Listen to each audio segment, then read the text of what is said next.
I bought a cursed chessboard from an antique shop. What initially felt like a good haggle became a nightmare. My name is Elias, and when it comes to surviving the rigors of life, chess has always been my cope of choice. In a world brimming with chaos, deadlines, breakups, and endless doom scrolling, the board was my realm of sanctuary. 64 squares of pure logic, where kings fall and pawns rise, all under my control. Or so I had led myself to believe. It started last fall, during one of those rainy afternoons that make you crave the old and forgotten. I wandered into an antique shop on the edge of town, the kind with dust-caked windows and a bell that jingled like an unheeded omen. The owner, an elderly man with eyes like marbles that have lost their once splendorous sheen, nodded from behind the counter. "Looking for a challenge?" he rasped with a smirk on his face, as if he knew exactly why I was there. Tucked in a corner, half buried under tarnished silverware, was the chess set. Ebony and ivory pieces, carved with intricate details, knights with snarling horse heads and queens with crowns like thorny vines.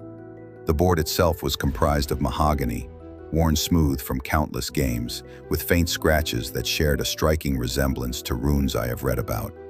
I could not identify them, but the exquisite craftsmanship of this etchings magnified my desire to acquire this antique, a desire I struggled not to reveal on my face as I conversed with its seller.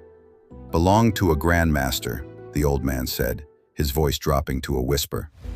"Lost his mind in the end. Played one game too many." I laughed it off. Classic salesman pitch. I had already been convinced to buy it.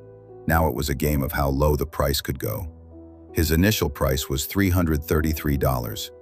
Employing my strategic bartering skills, I haggled him down to $200. As I left, he muttered something under his breath. "Beware the eternal match." I didn't think much of it. Was this role-playing part of his store's appeal? Well, it worked. I had already begun to fantasize what I would purchase on my next visit. Maybe something too with an aesthetic that would pair well with this new game. That night, back in my cramped apartment, I set up the board on my coffee table. The rain hammered against the window. By move 10, I was deep into the match. Queens exchanged, rooks eyed each other across the board. That's when I heard it, a soft click, like wood on wood. I looked down. My white bishop was gone from c4, not fallen over, gone. My heart skipped. I searched the floor, the couch cushions. Nothing. "Okay, Elias," I muttered. "Calm your excitement."